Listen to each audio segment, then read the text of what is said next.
Isang magandang umaga, tanghali at gabi po sa ating lahat dyan sa Pilipinas. Sa mga subscribers ko po na sumusuporta sa aking content, maraming salamat po sa mga parents po natin, papananay, tatay, lola at lolo, kapatid, kuya, ay maraming salamat sa suporta na binibigay niyo po sa aking content. Lalong-lalo na po sa ating Panginoong may kapal dahil binibigyan po niya tayo ng wisdom, knowledge, and understanding para makabuo po ng aking content or sa ating content ng update sa ating itulo sa buhay. Mabuhay ka Panginoon at salamat din sa pang-araw-araw na binibigay mo sa amin na pagkain at hindi lamang po yan, kundi maraming salamat din po sa binibigay mo sa amin na buhay na kung saan po ay lahat ng problema ay nalulutasan namin dahil po sa iyo. Dahil nananalig po kami sa iyo at yan po ang aking dasal at pasasalamat po. God bless po sa ating lahat. Umpisa. Okay, alright. Update po tayo sa Kim Pao at iba pang showbiz ganap.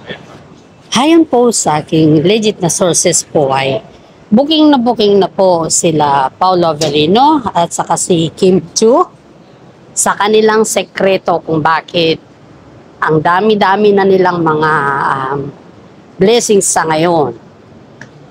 Paolo Avellino at Kim Chiu, lumabas na ang tunay na kanilang ugali. Carla Estrada may nasabi sa Kim Pao. Totoo ba yun? Yan po ang ating update for today at sana naman magustuhan niyo po ang ating kwento or update sa atin sa showbiz po.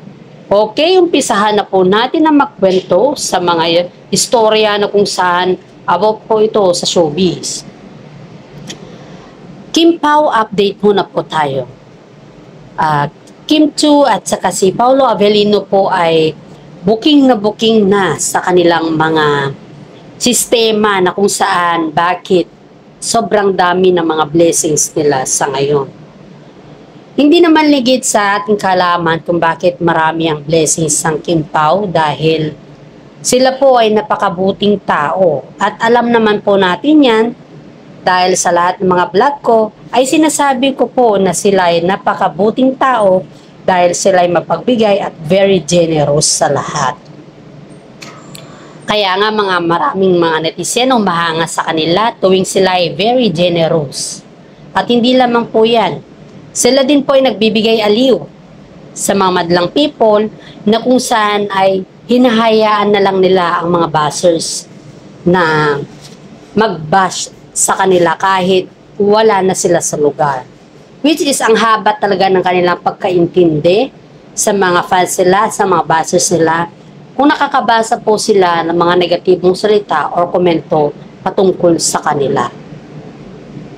Ayon po sa aking legit na sources po ay may isang kaibigan si Kim Chiu na kung saan po ay itago na lang natin yung kanyang pangalan kasi ang taong ito ay very close ni Kim Chiu. Siya po yung nilalapitan ni Kim Chiu tuwing may mga problema siya or di kaya yung mga gusto ni Kim Chiu na magtanong about sa mga reality talk ba. Kumbaga, sa madaling salita po ay best friend ni Kim Chiu ito. This is not in a showbiz or this is a non-showbiz girl. Kasi alam naman din natin, pag showbiz kasi lahat yan sinasa publiko. Diba? Correct me if I'm wrong.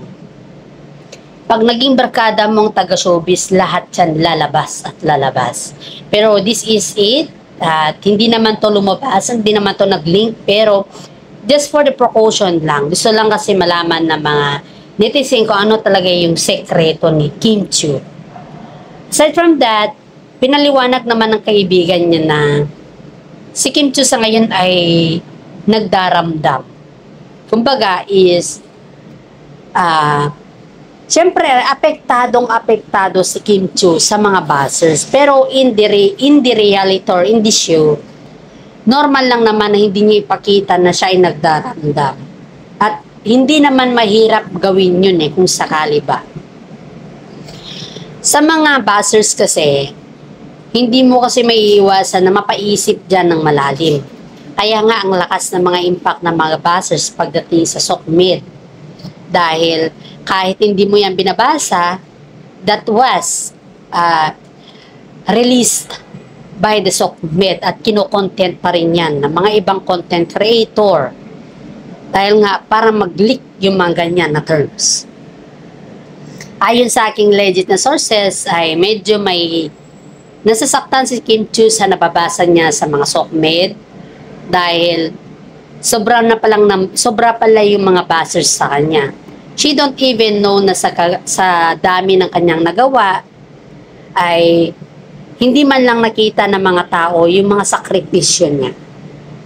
Sa mga bashers kasi parang tinatandem na talaga si Sian Lim sa kanya and let Kimi move on. Yun po yung pag-uusap ng kanyang kaibigan kasi why should Kimi keep Sian Lim? Alam naman din natin kung anong nangyari sa kanila. In behalf, even though we don't know the reason why, but we need to stick in the one plan or one place, which is we let Kimi move on because it's a very difficult for Kimi na may kinikim-kim siya sa mga bashers na kung saan hindi naman nila alam ang punot dulo ng kanilang paghiwalayan. As of now, sabi naman ng kanyang kaibigan is parang yung bang nag-a-adjust na si Kimi sa lahat ng mga sistema or mga bashers sa ngayon. Pero nandun pa rin yung guilt. Hindi ibig sabihin na guilt siya na ayaw niya makipag-usap kay Sian. Pero she's giving it out dahil bakit kailangan pang gawin ni Sian Lim yun or kailangan pa niyang magpa-interview na yun yung sasabihin niya, which is si Kimi naman very silent person at ayaw niya ng pag-usapan yung kanya mga exes, right? That's why her friend is very concerned to her dahil marami kasi sa atin dito ang hindi maintindihan kung bakit. Nag-leak kasi yung video ni Ogie Diaz which is may tampo daw si Kimi sa kanya. Which is, hindi naman yun tampo Hindi naman yun yung hindi sila nagkaintindihan. Pero ang sabi lang kasi ni Kimi sa kanya, hindi pa muna siya magpa-interview kung ang i-interviewin po or ang tungkol sa kanilang interview is about sa exes. Kasi, she is now moving on at ayaw niyang maibalik yung mga past niya. Because past is past and not a present anymore. Napaka-concern itong friend ni Kimi sa kanya and all of the sudden na nalaman niya talaga yung nasa loob ni Kimi even though we don't know Kimi as well or even though we don't know Kimi personal, pero I salute Kimi because she have the right to explain herself also. And being silent, it's not because you are pretending na happy. No, it's not. Being silent is a sign of respect to those who are bashing her right now away. So, kailangan po natin din naman yung self-explanatory ba? We don't need bash or we don't need negative comments as long as that is not helpful for the same person. Hindi kasi yan nakakatulong yung pambabash natin sa kapwa natin tao. We let Kimi move on.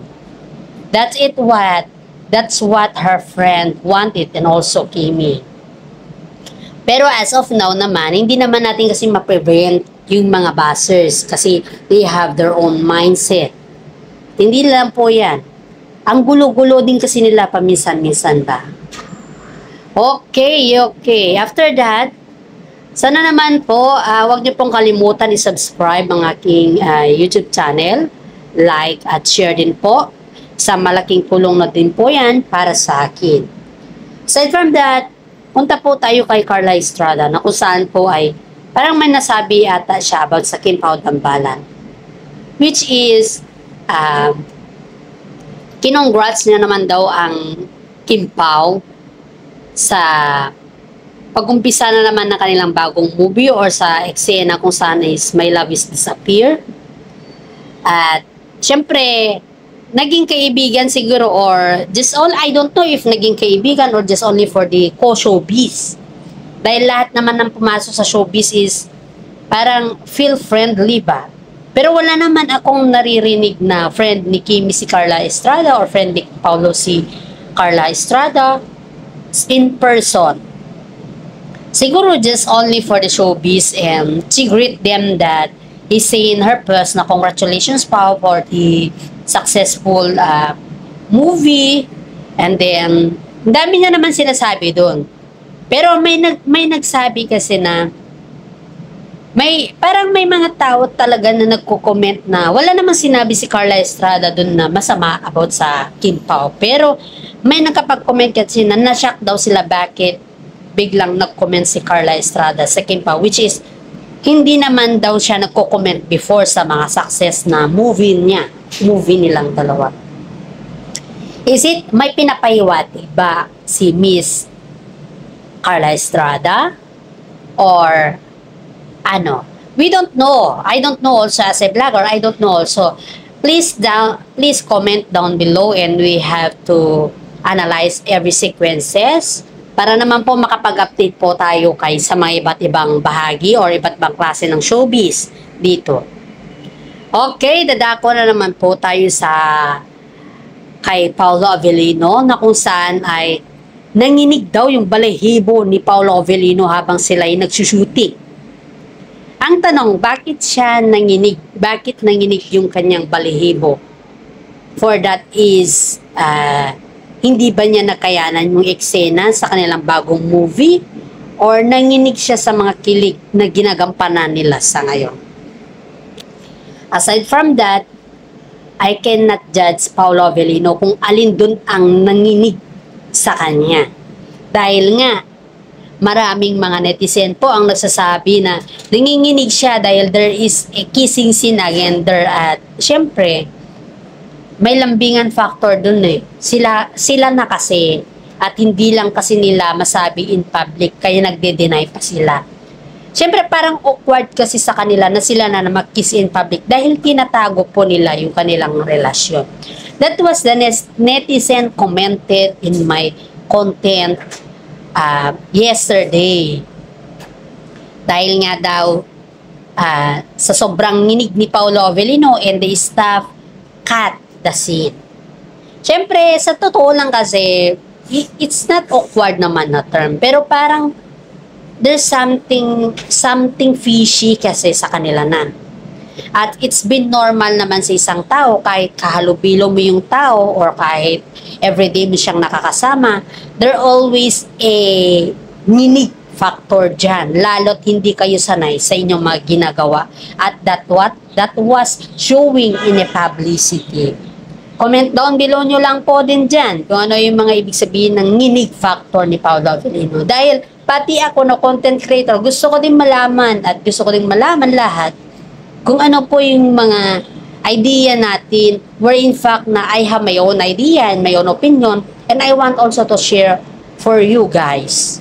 And also that, sa mga, lalong-lalo na sa mga senior citizen na idolo nila ang mga Kim Pao Tambalan, we just very grateful for them because even though they have already their own lives, they still supporting Kim Pao, like us also. That's why we get support every time and everywhere.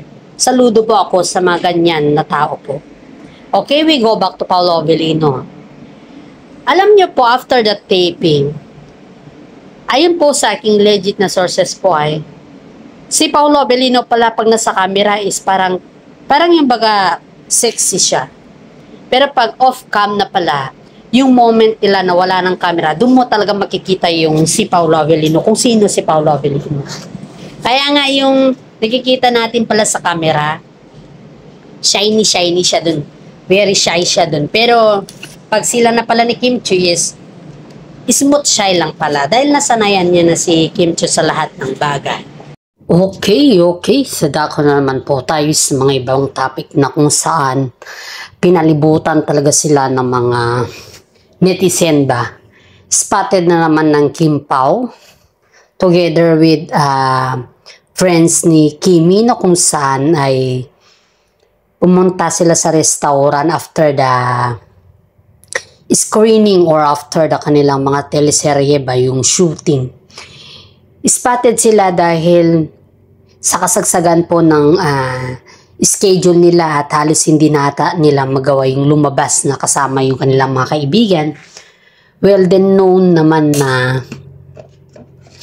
sila ay magkakasama before. Pero dahil nga dun sa wala silang time sa isa't isa ay mas pinahintulutan po ni Kim Chiu at saka si Paolo Avellino yung kanilang mga kaibigan para sa ganun ay magkaroon na lang ng konting banding sa kanila. For me kasi, that is a very nice way na kahit sobra yung oras sa trabaho, may mga time din na mapapaisip ka na kailangan mo din maggala ba together with your friends and your relatives and also your family, because every time if you talk to your friends, families, and your relatives, ay iba pa rin po yung companionship ba. I mean is, walang stress. Dahil sa kasagsagan ng kanilang mga works, normal lang naman kasi po na bilang isang showbiz or kinakatawan ng showbiz, actor or actress, ika nga, ay normal lang na magkaroon ng mga stress pagdating sa trabaho. Kasi yung oras talaga yung iniisip mo dyan eh. Parang wala ka na nga sa sarili mo paminsan-minsan. Kaya ito, spotted na naman sila together with their friends. At alam niyo ba, napakasimple lang daw nila. Ayon po sa aking legit na sources, naka-shorts lang si Paolo Avellino at parang nakapants lang ata din si Kim Chiu. Ganun, parang yung, alam mo yung normal lang na hindi sila makilala na bilang artista. Yun daw yung mga style nila eh. Kasi 4 lang daw sila. Kumbaga, yung restaurant pa kung saan sila spotted is hindi siya popular sa publiko. Kumbaga lang, simple din na restaurant yung kung saan sila spotted. Sabi nga ng mga ibang karamihan na hindi talaga cheap ang Kim Pao dahil mas pinili nila yung hindi popular na restaurant dahil wala silang kaarte-arte. Sa mga fans nila dyan na nakikinig dito, I know isa ka na nakakita sa kanila at isa ka na nagpa-picture taking sa kanila. Alam ko na kasali ka po dun. At yan lamang po ang aking update for today. Sana naman po i-subscribe nyo ako, i-like, at i-share din po ang aking content po para sabay-sabay po tayong aangat. Maraming salamat at God bless po.